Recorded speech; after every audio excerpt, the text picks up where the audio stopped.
On revient donc dans le secteur économique. Emmanuel Milimono, affaire des 5 000 milliards à mobiliser auprès des banques primaires face donc aux interrogations.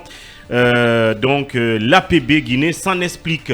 Oui, l'affaire a fait beaucoup de bruit ces derniers temps, notamment presque durant tout le week-end. Oui. Ce besoin de financement de l'État guinéen a levé 5 000 milliards de francs guinéens, donc l'équivalent de 500 millions de dollars sur le marché interne pour pouvoir financer les infrastructures, les projets d'infrastructures selon le ministère de l'économie et des finances.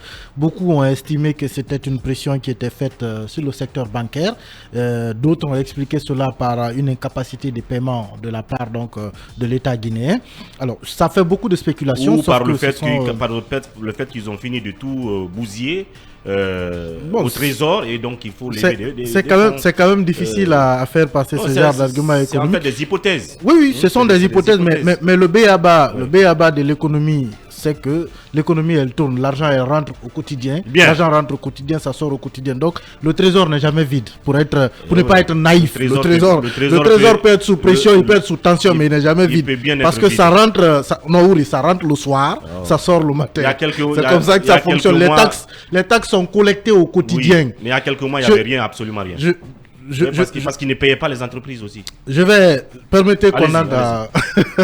Donc, ça fait un peu bruit. Donc, les banques ont dû communiquer à travers l'association des professionnels des banques, l'APB, qui a donc rappelé que, d'abord, que c'est une opération qui est conformément aux usages.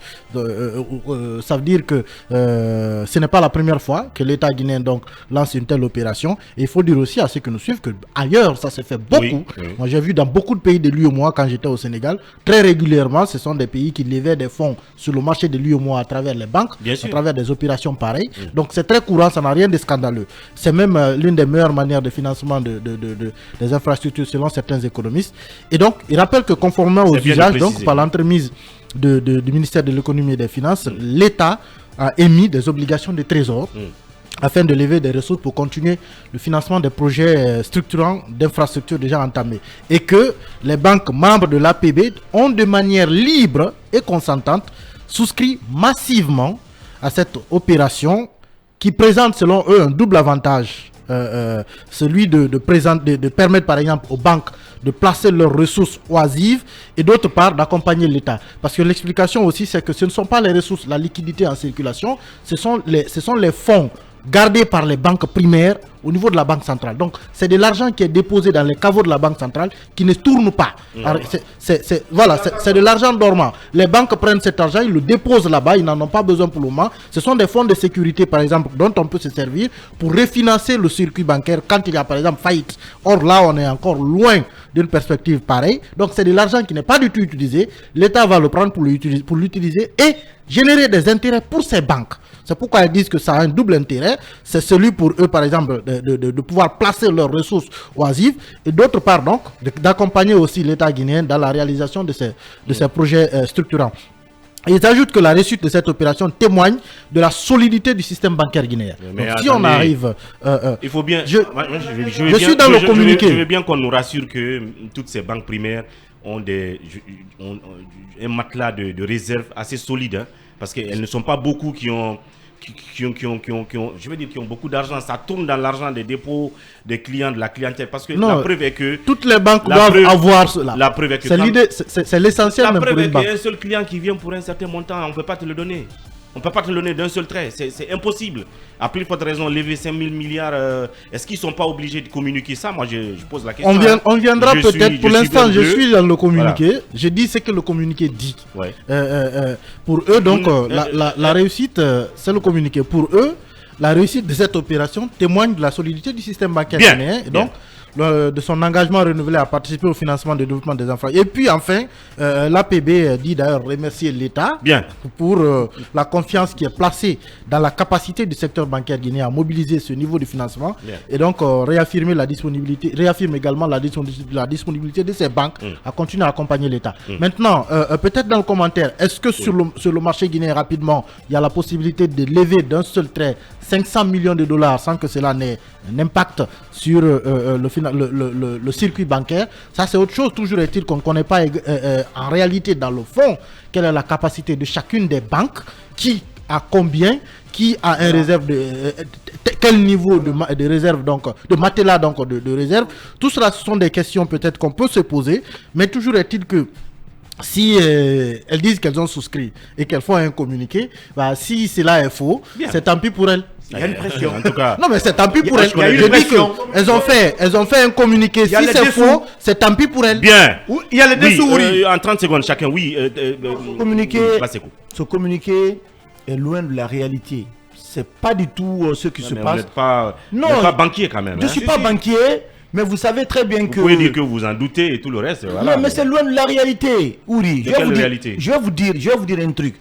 L'année dernière, il y a plusieurs banques ici qui ont été secouées par des grèves intempestives, des employés qui demandaient une revalorisation salariale, qui n'ont pas eu l'opportunité. En tout cas, les dirigeants de certaines banques...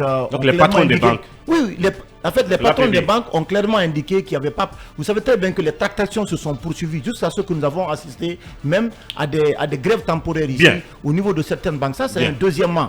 Le gouvernement, dans le communiqué qu'il a envoyé via le ministère de l'économie et des finances, on nous dit que non, qu'on compte sur les royalties, c'est-à-dire les taxes issues de l'exportation et de l'extraction dans le secteur minier, donc sur plusieurs années, et ce sont ces éléments-là qui vont pouvoir financer, qui vont pouvoir rembourser les 5 000 milliards qui ont été par seront levés, donc voilà. Et pendant ce temps, vous avez des Guinéens aujourd'hui qui peuvent obtenir des montants un peu plus importants dans les banques. Quand vous venez pour des prêts bancaires, les procédures sont complexes. Ça, c'est un. Et deuxièmement, vous ne pouvez pas obtenir d'intérêt certains montants. Alors, comment se fait-il qu'on nous dise aujourd'hui qu'on a un matelas financier assez important pour pouvoir emprunter les 5 000 milliards et que cela n'affecte aujourd'hui le fonctionnement des banques? Moi, je vais voir un peu plus clair dans tout ça, mais j'ai l'impression qu'il y a une sorte de pression qui est en fait qui a été faite sur les banques et on les amène à faire un communiqué comme ça. Mais est-ce que cela rassure la clientèle au niveau aujourd'hui des banques?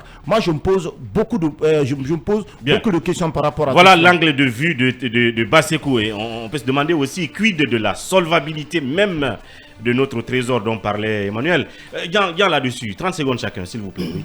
Comme l'APB vient de le dire, que c'est, comment dirais-je, une démarche qui obéit aux normes, je crois qu'elle est préférable à la planche à billets que nos États, surtout la Guinée, a d'habitude de faire tourner, parce que nous avons la chance d'avoir notre propre monnaie, donc on peut commander du côté de la Grande-Bretagne, en Angleterre, où le franc guinéen est fabriqué autant qu'on pourra. Mais je crois que cette opération avec ses risques aussi m'a l'air transparente, donc c'est préférable à la planche à billets. Oui, Lincoln.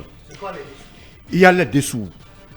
Ouri, en 30 secondes. Allez voir. 30 secondes ne suffit pas, Ouri. On va s'expliquer. On va revenir là-dessus, s'il vous plaît. Non, Ouri, c'est très important qu'on s'explique. Non, il faut que je précise. Oui, c'est très important. En 30 secondes, s'il te plaît. On va inviter des économistes et on ira dans le fond, sur le sujet. On a rencontré des banquiers. Ce communiqué n'a pas l'air de sincérité. L'APB subirait des pressions pour pouvoir sauver la face. Allez parler avec les travailleurs. Les jours à venir, comment on appelle, le syndicat des banques pourrait faire un communiqué. Ça, je vous dis, un communiqué vrai. Ouri, dans un premier départ, selon mes informations, le gouverneur de la Banque centrale avait rencontré l'APB pour ce montant, avec pour argument que c'était pour financer la dette intérieure. C'était la première démarche. Il a rencontré les banquiers qui demandent ce que je suis en train de dire. Bien, secondo. Ok, que c'était pour rembourser la dette intérieure. La dette intérieure, ok. Mais contre toute attente. Oui, mais après, je veux dire. Non, attendez, ça se retrouve là. La dette intérieure et financer les infrastructures, ça peut être la même chose. Parce que pourquoi? Non, attendez, c'est des entreprises guinéennes qui font les routes et les infrastructures. C'est différent. Qui actuellement ne sont pas payées. C'est différent. Non. Les entreprises guinéennes qui ne sont pas payées, celles qui sont en train de faire les routes là, qui ne sont pas payées. Donc c'est de la dette intérieure. Donc je pense que ça se retrouve, l'argument à un moment. Je vous dis que c'est différent. Cette lettre est tombée. Mais ici, on parle de quoi? Financement des infrastructures. Mais quelle est la précision? Quelle infrastructure? Et ça aussi, la réalité. Celles qui sont déjà réalisées, qui sont en cours ou à venir. Mais ce n'est pas dit. Bien. Dans la lettre du ministère. Bien. Ouri. Oui. Premièrement, et deuxièmement, du moins. Troisièmement, alors, les 2000 milliards dont on parle, c'est le dépôt des clients qui se trouvent à la Banque centrale. C'est vrai. Non, sur les 5 000, il y a 2 000 qui sont seulement les dépôts des clients au niveau de la Banque centrale. C'est-à-dire quand les clients font un dépôt, il y a une partie qui est prélevée, qui est déposée à la Banque centrale. C'est l'argent, en tout cas, des clients. Mais il y a un endroit où les banques elles-mêmes, en cas de besoin, viendront prendre leur argent à la Banque centrale sous forme de prêt. C'est ce qui inquiète aujourd'hui beaucoup les banquiers. Et, Ouri, pour terminer, les banques n'ont pas le même niveau. Il y a les grandes banques. C'est ce que je disais. Il y a les petites banques. Il y a des risques. Aujourd'hui, Ouri l'a révélé.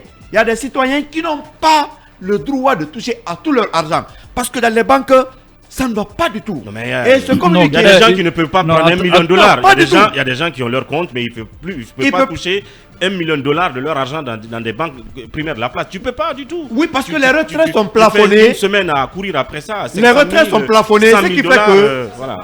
Oui, mais attention, il y a un seuil. Dans nos banques, il y a un problème. La preuve aujourd'hui, il y a des gens qui sont obligés de faire la thésaurisation. Une éternité pour pouvoir décaisser. Ou même faire un transfert. Même faire le transfert. Bien. Ce qui fait que beaucoup gardent maintenant l'argent à la maison. Mais je vous assure que les jours à venir, le syndicat des banques pourrait faire une communication et que ce communiqué de l'APB est une pression, ce n'est pas une réalité. Oui, cabinet là-dessus. Non, mais la précision de l'APB, je pense qu'elle est la mieux indiquée à cet effet. C'est l'assaut des banques, des professionnels de banque. Je pense qu'on ne peut pas dire mieux. Il appartiendra en ce moment au gouverneur de la Banque centrale, justement, d'expliquer les tenants, les aboutissants. Ce que je sais, c'est que c'est une opération normale, régulière, et ça se fait partout dans le monde. Il faut rappeler, par exemple, que lors de la crise des subprimes aux États-Unis, la Banque fédérale américaine a financé les banques, les Big Five, qui sont les 5 plus grandes banques américaines, ont donc permis à ce que ces banques reviennent à leur meilleure santé. Oui. Sur la question de savoir est-ce que ça va avoir un impact sur le circuit bancaire, je pense que, encore une fois, l'assaut des banques, des professionnels de banque est celle la mieux indiquée. Pourquoi? Parce que quand vous prenez d'une manière générale les royalties dont on fait question, plutôt la sécurité financière, les banques, ça sert justement à pouvoir financer des situations comme ça. Bien. Est-ce que entre-temps une crise pointerait à l'horizon? Si cela est fait, est-ce que on a suffisamment de sécurité financière pour pouvoir en juguler? Cette question, elle reste posée. Je pense qu'il ne faudrait pas que l'on épilogue assez là-dessus. L'assaut des banques, je ne pense pas que ces gens peuvent se laisser manipuler parce que c'est d'abord des investissements privés. Bien. Ces banques, c'est des investissements privés. La plupart des cas, quand il y a une crise économique qui se pointe à l'horizon, les banques sont les premières à se mobiliser et à dire voici ce qui peut nous arriver dans un futur proche. Je pense qu'il faut rester là-dessus, mais je pense par ailleurs, par pédagogie, que le gouverneur de la Banque centrale doit pouvoir prendre la parole, nous rassurer l'opinion, parce que c'est aussi cela qu'il est question. Expliquer à l'opinion que cette opération est régulière, qu'elle ne va pas déboucher sur une prochaine crise financière. On espère bien que le gouverneur de la Banque centrale le fera. Puisqu'il parle à appel sur l'actualité, de toute façon, il est beaucoup taiseux, il est très taiseux. Donc, la psychose dans la cité. Oui, Talibé là-dessus. Ce qui est évident, comme le dit le communiqué, c'est de l'argent dormant. Donc, c'est de l'argent qui existe donc, à la Banque centrale, appartenant aux banques primaires. Alors, aujourd'hui, on peut se poser des questions. Est-ce que ça veut dire que l'État a du mal à mobiliser les recettes internes pour faire face justement aux différents chantiers qui sont ouverts? Cette demande peut être par ailleurs expliquée par cela. Est-ce qu'il y a un déficit de mobilisation des ressources internes permettant à l'État de faire face à ce chantier? Du coup, quelles sont les raisons de cette demande? Est-ce que cette demande est la conséquence de ce déficit de mobilisation de ressources internes? On peut bien se poser cette question. Mais vous avez 5 000 milliards qui dorment à la banque. Cet argent, quand on l'injecte, il permet à l'économie de tourner. Il paye des salaires. Il paye justement. Oui, le débat aussi. Beaucoup se posent la question, beaucoup s'intéressent sur ces taux d'intérêt qui jugent élevés. Le débat peut justement porter sur ces taux d'intérêt. Mais la pratique qui consiste pour l'État à faire recours à ce type de financement, ça se passe un peu partout à travers le monde, dans les pays voisins. Il parlait tantôt du Sénégal. Et l'autre question, que nous avons le droit de nous poser, nous citoyens, c'est par rapport à l'efficacité justement des dépenses que l'État engagera découlant justement de ces 5 milliards. Bien. Dans un contexte, Mamadou Ouri, et vous devez comprendre l'opinion, dans un contexte de marché de gré à gré, de soupçons de détournement, l'opinion a raison de se poser des questions. Parce que, entre-temps, il y a quelques mois, le porte-parole du gouvernement disait, on en a encore la mémoire vive, que l'État guinéen a de l'argent comme il n'en a jamais eu. Jamais eu par le passé. Donc, si dans un tel contexte, on annonce une telle opération, il y a des raisons de se poser des questions, mais le communiqué des banques vise à prouver qu'ils ne sont pas sous pression, contrairement à ce que Lincoln dit. Deuxièmement, que c'est une opération régulière.